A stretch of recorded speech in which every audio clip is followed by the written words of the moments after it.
आऊज़ुबिल्लाहिमिनश्शैतानिर्रजीम बिस्मिल्लाहिर्रहमानिर्रहीम।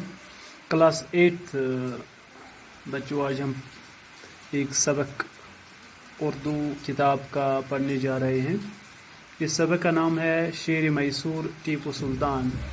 यानी मैसूर शहर का जो शेर है, शेर के नाम से जाने जाने वाला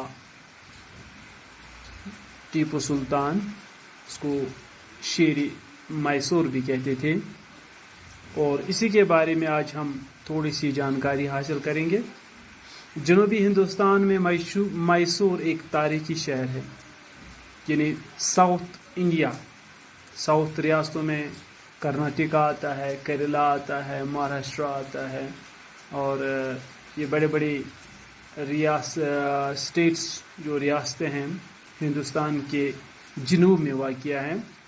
तो यहाँ पर एक हिंदुस्तान के जनूबी इलाकों में एक शहर का नाम है मैसूर। उसका एक तारीखी नाम है जो है वो है मैसूर। आज से तकरीबन 250 साल पहले इस इलाके में हैदर अली नाम का एक सिपाही था। यानी 250 साल पहले, 200 वरी ब्रुह ये कत कर अत इलाकस मज हैदर अली नामों का शख्स।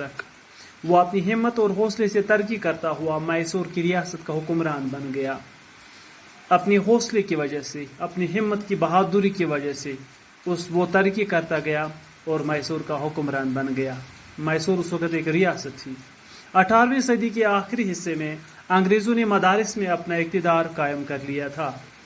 जब 18वीं सदी की आखिरी जो अशरा था, या कुछ अशरे, एक दो अशरे ऐसे थे जिस वक़्त अंग्रेज़ों ने मदारिस में, यानी कि वहाँ के जो खासकर मुस्लिम मदारिस थे, वहाँ पर उन्होंने अपना इक़्तिदार कायम कर लिया था। वो चाहते थे एक एक करके जनूबी रियासतों को ज़ेर कर लें।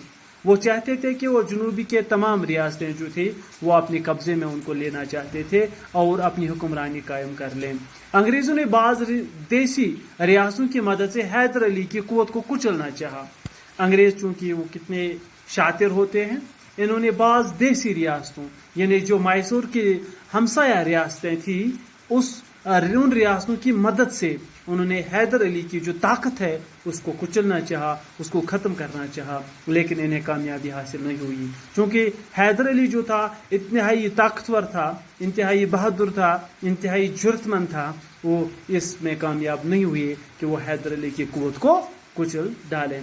हैदर अली भी अंग्रेज़ों की चालों को खूब समझ रहा था, क्योंकि हैदर अली जो था वो भी अंग्रेज़ों की चालों को खूब समझता था। उसने तनी तनहा अंग्रेज़ों को पे दर पे शिकस्तें देकर अपनी बहादुरी का लोहा मनवा लिया था।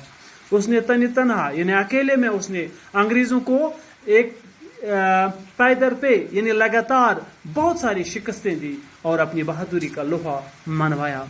सन 1782 में उसका इंतकाल हुआ। यानी 1782 में उसका इंतकाल हो गया। उस वक्त उसके बेटे फतेह अली टीपू की उम्र 20 साल थी। यानी उसके बेटे की उम्र उस वक्त 20 साल थी, जिसका नाम था फतेह अली टीपू। हैदर अली ने टीपू की आला तरीन तालीम का इंतज़ाम किया था।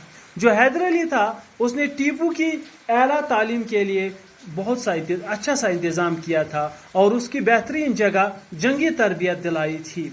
तालीम के साथ साथ उसने जंगी तरबियतों से काफ़ी माहिर बना दिया था। वो अपने बाप की तरह बाहिम्मत, हौसलामंद और दलेर था। वो अपने बाप की तरह हौसलामंद, बहादुर और काफ़ी जुर्तमंद था। सैर व तफरीह में भी टीपू को शेर का शिकार बहुत पसंद था। सैर व तफरीह में, यानी जिसको हम आज एंटरटेनमेंट कहेंगे, यानी एक्सकर्शन जिसको आप कहेंगे, सैर व तफरीह में भी वो टीपू जब शिकार करता था, शेर का शिकार करना उसको बहुत पसंद था। वो तलवार से शिकार करता था। शेर को बंदूक से मारना वो बुज़दिली समझता था। वो तलवार से शेर का शिकार करता था, बल्कि बंदूक से शेर को मारना वो एक कहता था ये एक बुज़दिली है। उसके तख्त नशीनी होने से पहले का वाक़या है कि एक रोज़ टीपू एक फ्रांसीसी अफसर के साथ शिकार को गया था।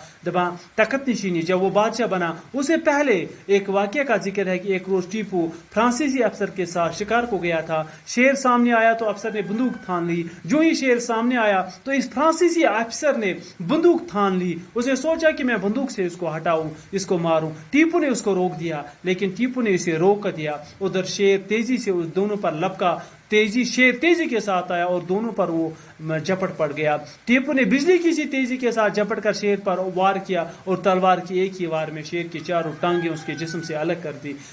اور ٹیپو نے جو ہی دیکھا کہ وہ ہماری طرف لپک رہا تھا تو اس نے اپنی تلوار تھان لی, اپنی تلوار نکالی اور شیر پر ایک ایسا وار کیا کہ اس کی چاروں ٹانگیں جو تھی وہ جسم سے الگ ہو گئی. فرانسیسی افسر یہ دیکھ کر دنگ رہ گیا ہے. فرانسیسی افسر یہ وچھا. اس واقعے کے بعد سے ٹیپو کو شیر میسور کے نام سے یاد کیا جانے لگا. اسی واقعے کے بعد ٹیپو کو شیر میسور کے نام سے یاد کیا جانے لگا. باقی انشاءاللہ کل